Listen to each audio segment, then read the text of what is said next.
اعمال شفایابی مومنین کی مغفرت، آپ تمام مومنین و مومنات کی دعاؤں کی استجابت کے لیے بلندتر صلوات اللہم صلی علی محمد و آل محمد۔ عزا خانوں کی حفظ و سلامتی، عزاداروں کی حفظ و سلامتی، ایام عزا کی حفظ و سلامتی، اسلام مسلمین کی فتح و نصرت، مومنین کے درمیان اتحاد محبت کی برگزاری اور برقراری کے لیے بار دیگر بلندتر صلوات اللہم صلی علی محمد و آل محمد۔ امام علیہ السلام کے ظہور میں تاجیل، امام علیہ السلام کا ظہور ہم سب کے لیے عافیت قرار پائے، بلندتر صلوات اللہم صلی علی محمد و آل محمد۔ اعوذ باللہ من الشیطان اللعین الرجیم، بسم اللہ الرحمن الرحیم، الحمد للہ الذی ہدانا لہذا وما كنا لنہتدی لولا ان ہدانا اللہ لقد جاءت رسل ربنا بالحق ثم الصلاة والسلام والتحیۃ والاکرام علی الرسول المسدد والمصطفى الامجد سیدنا ونبینا وطبیب نفوسنا وحبیب قلوبنا ومحبوب الہنا العالمین ابی القاسم المصطفى محمد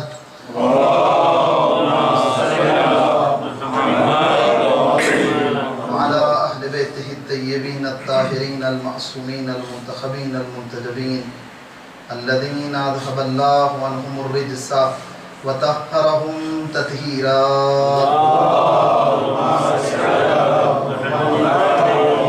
ولعنة الله على أعدائهم أجمعين من الآن إلى قيام يوم الدين. أما بعد، قد قال الله تبارك وتعالى في كتابه المجيد وفرقانه الحميد وقوله الحق وهو أصدق القائلين. بسم الله الرحمن الرحيم. وجعلناهم أئمة يهدون بأمرنا وأوحينا إليهم فعل الخيرات وإقام الصلاة وإيتاء الزكاة وكانوا لنا عابدين. صدق الله العلي العظيم. صلوات اللہم صلی علی محمد و آل محمد۔ عزیزان محترم، مومنین گرامی قدر، خداوند متعال آپ کی طاعت و عبادات، آپ کا گریہ، آپ کی عزاداری اپنی بارگاہ میں قبول و منظور فرمائے۔ میری لاکھ جان قربان، ہمارے سکس امام سے حدیث آئی ہے، ایت اللہ وحید خراسانی اس حدیث کو یوں پڑھ رہے تھے کہ امام سجدے میں گئے اور عزاداروں کے لیے دعا مانگ رہے تھے اور کہہ رہے تھے خدایا تو اپنی رحمت نازل کرنا ان آنسوں پر کہ جو آنسوں عزاداروں کی آنکھوں سے نکلتے ہیں، خدایا تو رحمت نازل کرنا ان دلوں پر کہ جو دل ہماری عزا میں بے چین ہو جاتے ہیں، خدایا تو رحمت نازل کرنا ان آوازوں پر کہ جو جب غم بڑھ جاتا ہے تو پھر جیسے اپنوں کو رو رہے ہوں اس انداز سے چیخ و پکار کے روتے ہوئے نظر آتے ہیں۔ خدا آپ کی عزاداری، آپ کا گریہ، آپ کا ماتم اپنی بارگاہ میں قبول و منظور فرمائے۔ خدایا بحق کے چہاردہ معصومین مومنین کی حاجات کو پورا فرما، ان کی دعاؤں کو مستجاب فرما، ان کی مشکلات کو دور فرما، کہ مال اور رزق میں برکت و وسعت عطا فرما، جو پریشان ہیں ان کی پریشانیوں کو دور فرما۔ خدایا یہ مقام استجابت دعا ہے، ہمارے بیماروں کو شفا عطا فرما، ہمارے مرحومین کی مغفرت فرما، ان کے درجات بلند فرما۔ میرے اللہ مومنین کو آپس میں اتفاق عطا فرما، پروردگارہ اس سینٹر و مرکز کو آباد و شاد فرما، خدمت کرنے والوں کی توفیقات خیر میں اضافہ فرما، نظر و نیاز کا اہتمام کرنے والے جو بنا رہا ہے، لے کے آ رہا ہے، سب کرا رہا ہے، خدمت کر رہا ہے، خدایا سب کو بہترین اجر عطا فرما۔ خدایا بحق کے چہاردہ معصومین میرے اللہ ہمارے امام کے ظہور میں تاجیل فرما، امام کے عوام و انصار میں شمار فرما۔ ربنا تقبل منا انک انت السمیع العلیم برحمتک یا ارحم الراحمین۔ بار دیگر بلندتر صلوات اللہم صلی علی محمد و آل محمد۔ عزیزان محترم، مومنین گرامی قدر، ایک تعریف کہ جو ہماری روایات میں امام کی گئی ہے، من الامام، امام کسے کہا جاتا ہے، امام کون ہوتا ہے؟ متعدد اور مختلف ڈیفینیشنز امام کی بیان کی گئی ہیں. ان میں سے ایک تعریف جو امام کی، حجت خدا کی، ولی خدا کی، رسول اللہ کے جانشین کی گئی ہے، وہ یہ کی گئی ہے الامام هو یہدی الی الحق. امام وہ ہوتا ہے جو امت رسول کو، جو رعایا کو حق کی طرف رہنمائی کرے. الامام هو یہدی الی الصراط. امام وہ ہے جو صراط مستقیم کی طرف رہنمائی کرے. الامام هو یہدی الی الخیر. امام وہ ہے جو مخلوق کو خیر کی طرف لے کے جائے، ان کو بہتری کی طرف لے کے جائے. اور امام حسین امام ہدایت ہیں. عزیزان، آج بھی خیمہ حسینی برپا ہے، آج بھی خیمہ حسینی لگا ہوا ہے. ہم نے راہ ڈھونڈنا ہے کیسے اس خیمے کے اندر جانا ہے، کیسے اس خیمے کے اندر ہم نے انٹر ہونا ہے. ہم نے انٹری ڈھونڈنی ہے. شرط ہے بارگاہ نور میں جانا ہے، بارگاہ خیر میں جانا ہے، بارگاہ امامت میں جانا ہے، بارگاہ عصمت و طہارت میں جانا ہے. یہ کوئی عام نہیں ہے عزیزان محترم، اس کی جانے کی اپنی شرائط ہیں. میں عرض کروں آپ کی خدمت میں، امام نے دیکھا ہے جب 61 اور 60 ہجری کا تقریباً وقت ہے، امام نے دیکھا ہے سب کچھ تبدیل ہو چکا ہے، سب کچھ کو بدل دیا گیا ہے. اب ضرورت ہے کہ ایک تبدیلی لائی جائے، ایک چینجنگ لائی جائے. علماء بیان کرتے ہیں امام حسین علیہ السلام کے خود جو قیام عاشورہ ہے، اس کا ایک بہترین میسج ہی تبدیلی کا میسج ہے. امام حسین نے وہاں پر کوشش شروع کی کہ تبدیل کیا جائے، چینجنگ لائی جائے. کیوں انسان ایک حالت میں موجود ہے؟ کتنا ٹائم ہوا تھا اللہ کے رسول کی وفات کو؟ 50 سال ہی تو گزرے تھے. 10 ہجری کو رسول خدا کی رحلت ہوتی ہے، 60 ہجری میں پورے کے پورے اسلام کو بدل کے رکھ دیا جاتا ہے. وہاں ضرورت تھی کہ ایک تبدیلی لائی جائے. اور امام حسین علیہ السلام وہ تبدیلی یعنی وہی ہدایت، یعنی تبدیلی، یعنی چینجنگ. کربلا اور عاشورہ کے مہم ترین میسیجز میں سے، میں بات کو رپیٹ کر رہا ہوں دوبارہ، ایک صلوات پڑھنے مل کے سب، صلوات پڑھنے مل کے سب.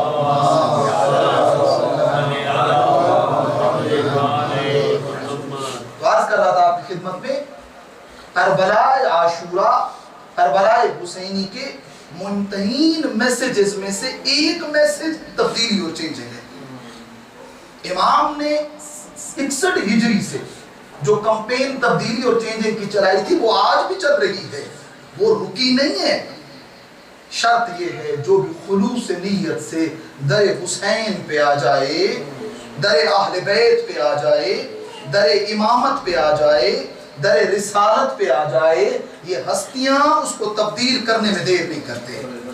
علماء آپ آئیں دیکھیں کتنے ہی افراد جن کو امام حسین نے تبدیل کیا ہے، کتنے ہی ایسے افراد تھے جن کو امام حسین نے چینج کیا ہے. ذہن میں رکھیے گا، آج کی ہماری گفتگو کا ٹاپک ہی تبدیلی ہے، چینجنگ ہے. ہدایت وہی تبدیلی اور چینجنگ ہے. کتنے ہی ایسے افراد ہیں جن کو امام علیہ السلام نے تبدیل کیا ہے. آپ آئیں ان لوگوں کی طرف نگاہ کریں. بہت سارے ایسے تھے جن کو کفر سے اسلام کی طرف تبدیل کیا، بہت سارے ایسے تھے جن کو بے دینی سے دین کی طرف تبدیل کیا، بہت سارے ایسے تھے جن کو بدخلقی سے اخلاق کی طرف امام نے تبدیل کیا. اگر ان لوگوں کے نام لکھے جائیں تو عزیزان محترم بہت ساری کتابیں لکھی جا سکتی ہیں ان کے ناموں سے.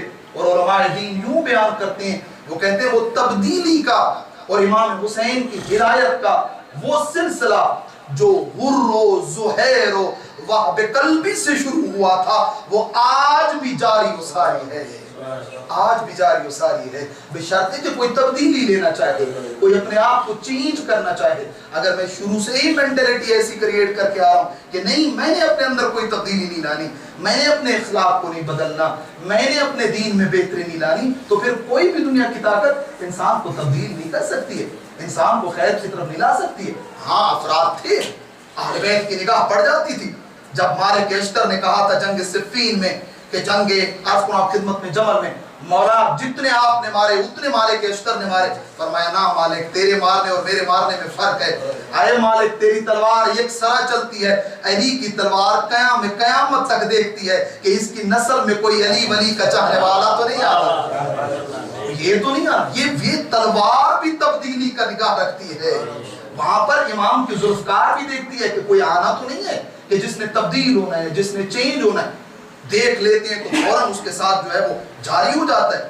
بارگاہ رسالت میں افراد آئے جنہوں نے اپنے آپ کو تبدیل کیا۔ شخص آیا تھا اللہ کے رسول کے ساتھ ڈیبیٹ کرنے کہ میں تیرے دین پہ تیرے ساتھ ڈیبیٹ کروں گا۔ آیا لوگوں سے پوچھا وہ آخری نبی کہاں ملے گا؟ کہا کہ یہ مسجد ہے، ساتھ میں ان کا گھر ہے۔ تو کہا ٹھیک ہے مجھے ملنا ہے۔ تو ایسے چلا گلی میں پہنچا، دیکھو تو رسول خدا آ رہے تھے، تو رسول خدا سے ملاقات ہوگی۔ کہا مجھے تیرے دین کے حوالے سے مجھے ڈیبیٹ کرنا ہے اور تیرے دین کی حقانیت اور آپ کے دین کے اوپر مجھے دلیلیں چاہیے۔ یہ بات سنی اللہ کے رسول نے، کہا کہ کیا ڈیبیٹ گلیوں میں ہوتے ہیں؟ آپ کہیں جا کے بیٹھتے ہیں، بیٹھ کے بات کریں گے۔ یہ شخص آیا ہے جو مسلمان نہیں ہے، جو نان مسلم ہے، تازہ اسلام کی بات آئی تھی۔ حتیٰ مسجد نبوی کے اندر ریت پڑی ہوتی تھی، لوگ دوسری جگہوں سے وائٹ سینڈ اور ریت لے آتے تھے، بچھا دیتے تھے، حتیٰ چٹائیاں بھی نہیں تھی، حتیٰ یہ جو آپ فرش ازا اور یہ کارپیٹ وغیرہ یہ بھی کچھ بھی نہیں تھا۔ اس غیر مسلمان نے جب چاہا ہے نا کہ بیٹھے، اللہ کے رسول نے کندھے پہ ہاتھ رکھا، کہا رک جا، ابھی مت بیٹھ، اپنے پاک کندھوں سے اپنی عبا اتاری۔ میرے رسول نے اس کو تہ لگایا، 4 تار لگا کر زمین پہ بچھایا، کہا تو یہاں بیٹھ، میں سامنے بیٹھوں گا، میں سامنے بیٹھوں گا، تو میرا مہمان آیا ہے میرے شہر میں، اب پوچھ تجھے کیا سوال پوچھنا ہے؟ کہا اب سوال نہیں پوچھوں گا، بس کلمہ پڑھا، اب تیرا دین قبول کروں گا، اب میں تبدیل ہو چکا ہوں۔ تبدیلی کا سلسلہ یہ تھا عزیزان محترم جو چلا ہے، شرط ہے کہ کوئی آئے اور پھر جس کے اندر اہل بیت علیہ السلام نے محسوس کیا ہے کہ اس کے اندر کوئی نور ہے، پھر اس کو چھوڑا نہیں ہے، پھر اس کو پکڑ کے رکھا ہے، بھلے کچھ بھی ہوتا رہا ہے، نہیں، اس کو ہر حال میں آگے لے کے جانا تھا۔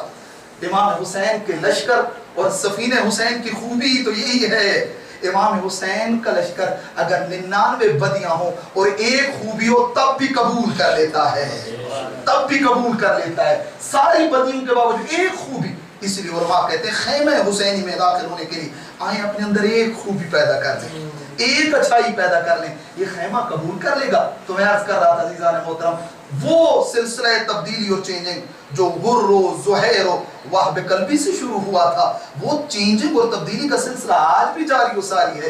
آج بھی کتنے ہی لوگ ہیں جنہوں نے اپنے آپ کو تبدیل کیا ہے اور تبدیل ہوئے۔ ان کے اندر ایک کتاب لکھی گئی المتحولون، وہ کہ جنہوں نے اپنے آپ کو چینج کیا، چینج ہونے والے لوگ۔ پھر وہ 10 وولیم میں وہ کتاب پبلش ہوئی جس میں فقط نیمز اور اسمال سی سٹوری تھی کہ یہ بندہ کیسے چینج ہوا، یہ بندہ کیسے تبدیل ہوا۔ 10 وولیم کتاب المتحولون۔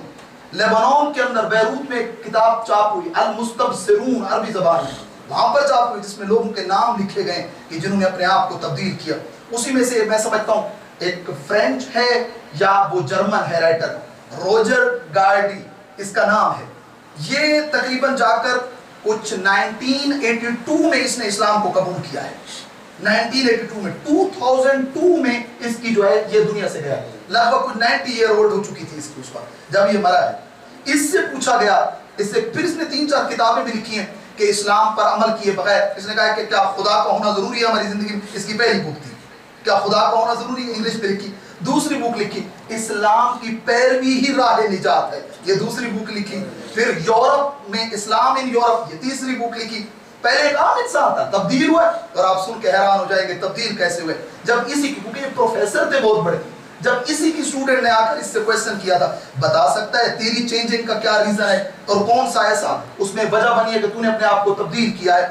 کہا کہ تجھے بھی بتا رہا ہوں تو بھی تبدیل ہو جائے گی۔ کہا بتاؤ؟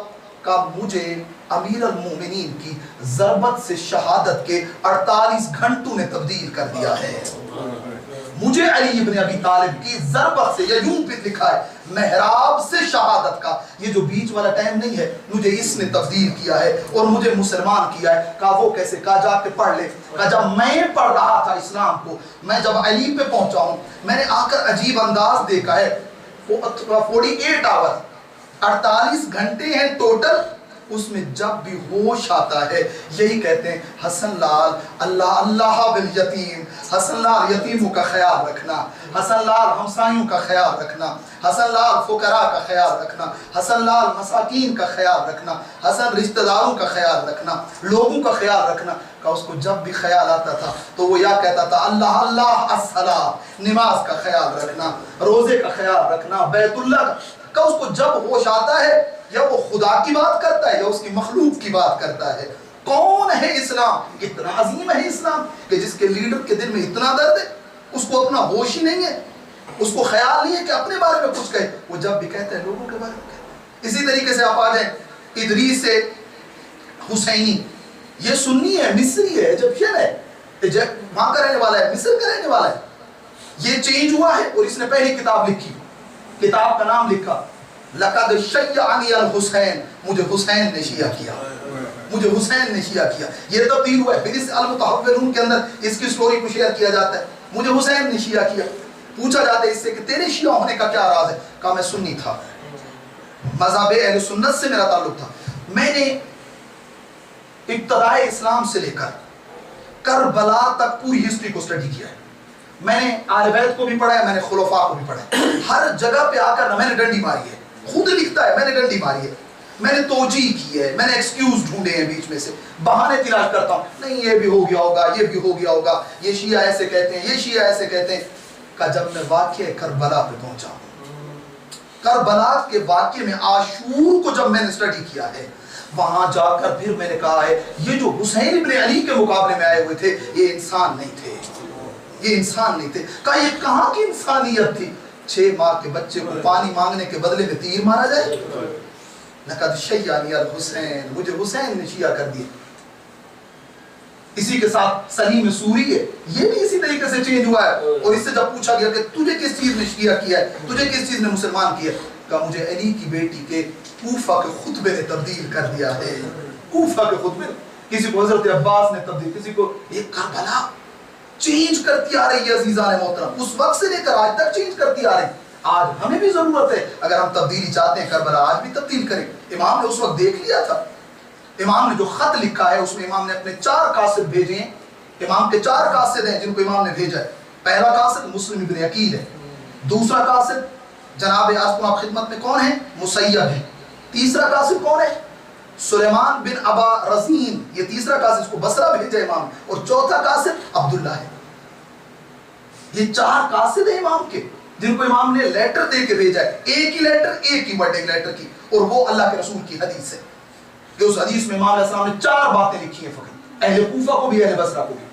وہ 4 باتیں کون سی تھی آپ خدمت میں عرض کر دیتا ہوں۔ امام علیہ السلام نے خط لکھا ہے، فرمایا کہ ایھا الناس، یہ جو بات ابھی لکھ رہا ہوں یہ میری نہیں ہے، میرے نام رسول کا فرمان ہے، اور یوں میں اس کا عربی متن آپ کی خدمت میں عرض کر دیتا ہوں۔ یوں امام علیہ السلام نے اس لیٹر کی جو ہے وہ عرض کروں آپ خدمت میں، صلوات پڑھ لیں مل کے ساتھ۔ اللہم صلی علی محمد۔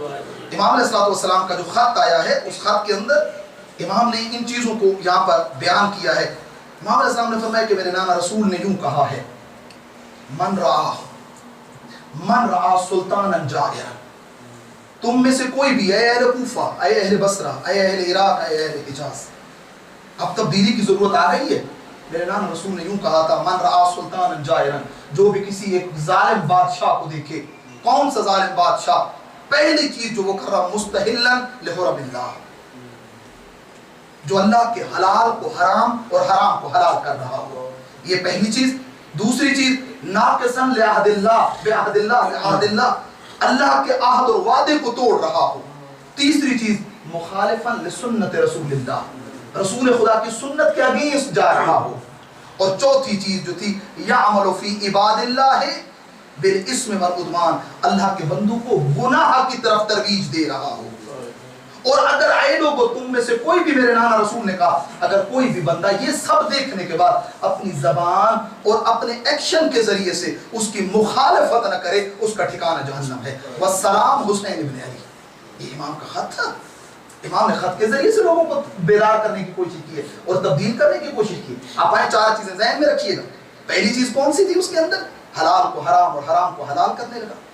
اس کے نزدیک کوئی فرق نہ کرتا ہو، حرام ہو رہا ہے، حلال ہو رہا ہے، نہیں ہو رہا، کوئی بات نہیں۔ عہد خدا، جو وعدے خدا کے اپنے بندے کے ساتھ، یہ نہیں کرنا، یہ نہیں کرنا، یہ کام کرنے، تو اس کے لیے مہم نہ دو۔ سنت رسول خدا اس کے لیے جو ہے وہ اہمیت نہ رکھتی۔ پورا امام علیہ السلام کا جو اہل بصرہ کو امام نے لیٹر لکھا، اس میں امام نے یہی کہا ہے، الا وان سنت قد امیتت والبدعۃ قد احییت، میں حسین ابن علی دیکھ رہا ہوں، میرے نانا کی سنت مردہ ہو گئی ہے، بدعت کو زندہ کر دیا گیا ہے۔